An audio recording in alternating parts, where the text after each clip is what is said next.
Hi and welcome to Spooky Mystery. Tonight we will be hearing the real-life spine-chilling paranormal encounter of a handful of our viewers. All our stories have been anonymous. We will also look into urban legends, haunted hospitals, haunted schools, the supernatural, horror crime, and so much more. Scary Spooky Mystery, here we look into all the answers and ask all the questions.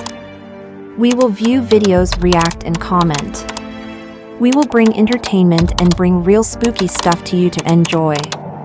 Don't forget to like and subscribe. Stay spooky.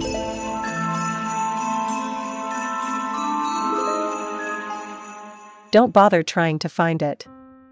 You won't find anything about the name of the town or what happened here. This manuscript will be found long after the events that transpired in this place, but I hope against everything else that you're someone in a position of power. I pray to God himself that you can prevent this from ever happening again, but I don't want to give you too much credit. Like me, you are only human, after all. They are not.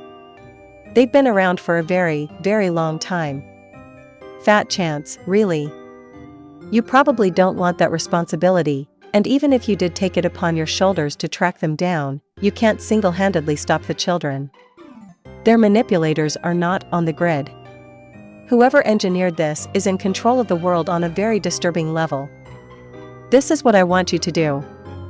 Read these pages, if they're still legible, and take what you will from them. Don't go on a wild goose chase, and realize that when you find this book, that it will not be in the place where I left it. They'll move it somewhere else, to deceive you. I've left my mark on a tree there. Only then, when you see my name, will you know, this is the place. You may have even heard of it in the history books, but be assured, any rumors on Wikipedia or Google pages that you pull up will be guesswork at best. None of them are even close to the truth. When you find the place, there may already be another town just like it.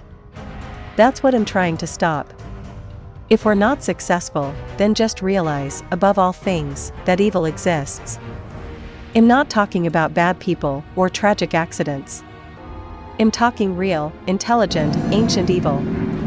It is calculated, and it is always one step ahead of you. Should you decide to take my place and become the paragon to prevent the corruption of the hearts and minds of children, I thank you in advance.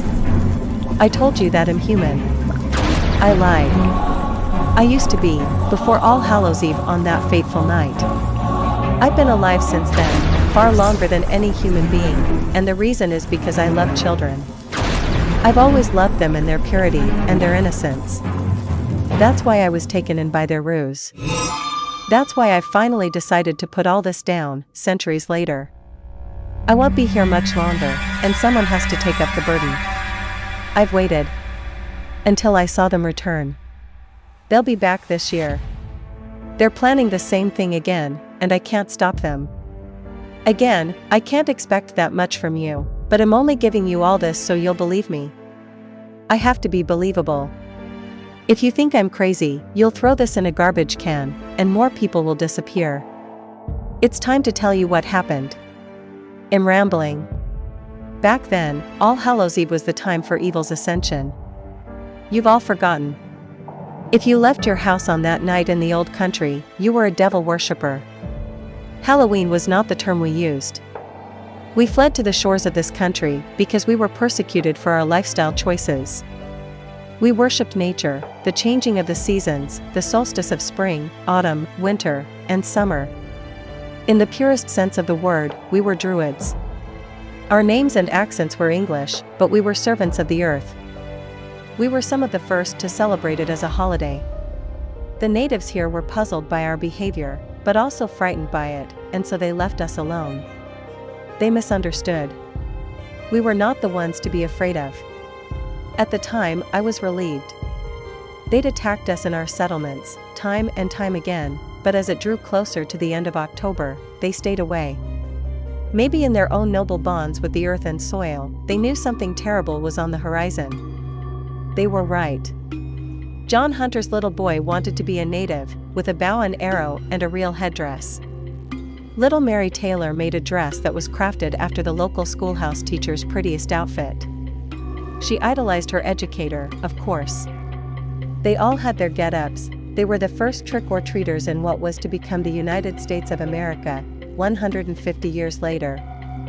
We sent them out to frolic about the settlement, collecting apples and tarts and other sweet things into their burlap goodie bags.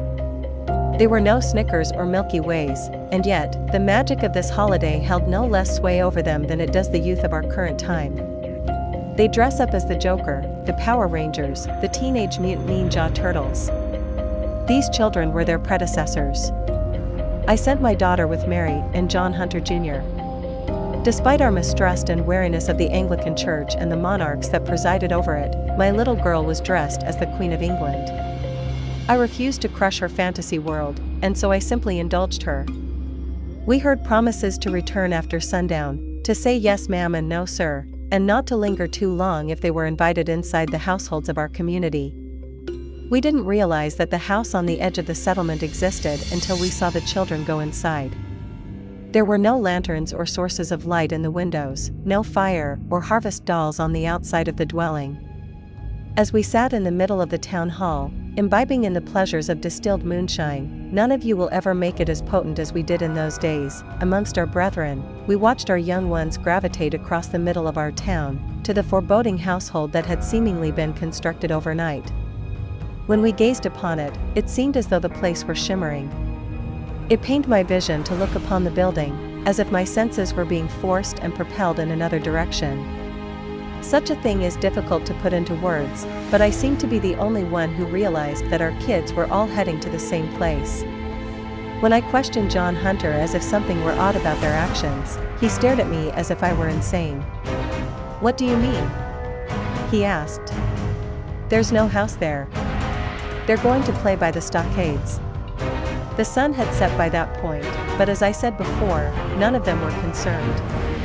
The natives hadn't shown up for weeks.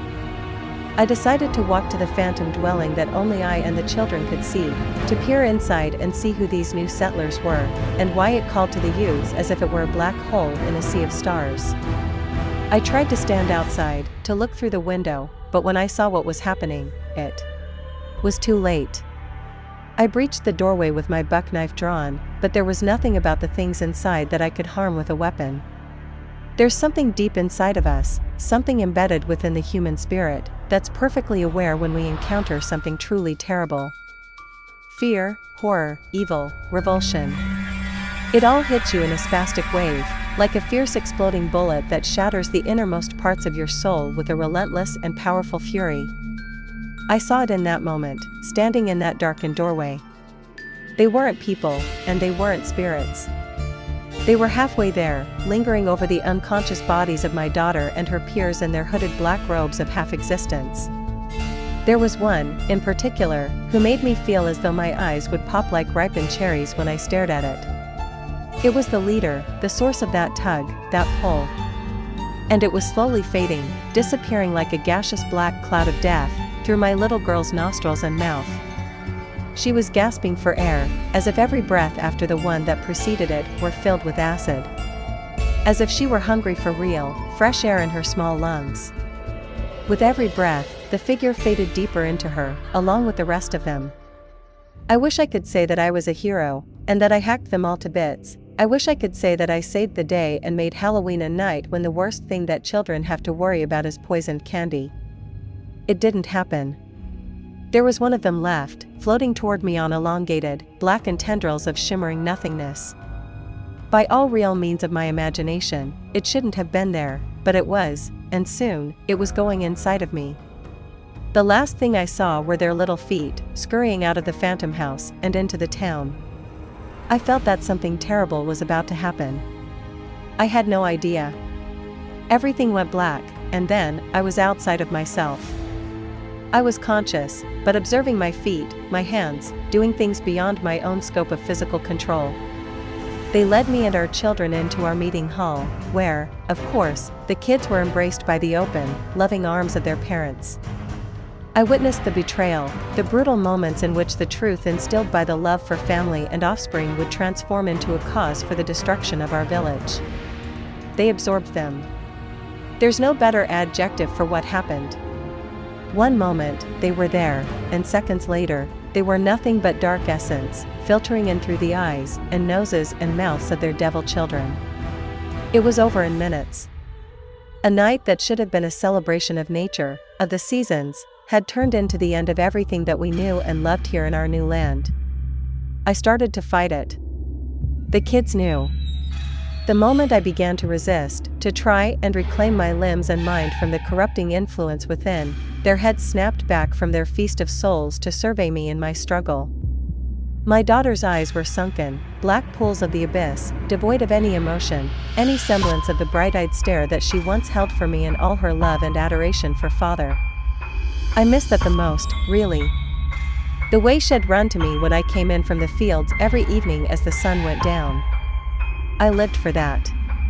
What reason do I have to live now, other than to find her and stop them?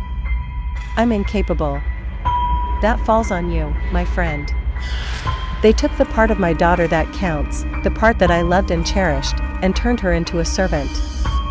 You ask me why I'm still alive, and again, it's because I love her, so very, very much. Her body is a hollow shell, filled with the malefice and blackness of evils beyond our world. The black-robed things have grown as centuries have passed. They are from some place that is not of this world, but their urgency, their hunger, to devour and destroy, is insatiable. It's an exponential, amplifying contagion on mankind, and All Hallows Eve is their pinnacle, their Christmas. I've done my best to warn you throughout history, to leave my mark in places where their desolation has left nothing but dust on the wind and empty houses. A deserted football field in a Texas ghost town. A card room in the back of a nightclub in Chicago, right under the nose of civilization. Roanoke Island, North Carolina, before John Rolfe found it in the aftermath. The thing that I expelled through sheer force of will alone has left me with an unusually long and empty life, devoid of anything but my desire for revenge. I have failed. In pleading with you. October 31st is not long away. My little girl, or what's left of her, is going to lead them to the same place. It's been refounded, except now, it hums with sport utility vehicles and cell phones. I don't want this to happen to your child. Go to Roanoke, and stop them from repeating the ritual. Those bodies they inhabit now are frail, on their way out. It's been almost 500 years. They'll need new ones on this Halloween. Look for a building that appears as though it shouldn't be there. It will be across from that very tree where I signed my name, where I made my mark. I changed my title, named myself after the tribe of natives who knew it was coming. Who, perhaps, tried to warn us, but for some reason, we failed to heed or recognize their warnings. They were more closely attuned to the earth than us, and yet, they were still wiped out, eventually. Trick or treat? Go now. You don't have much time.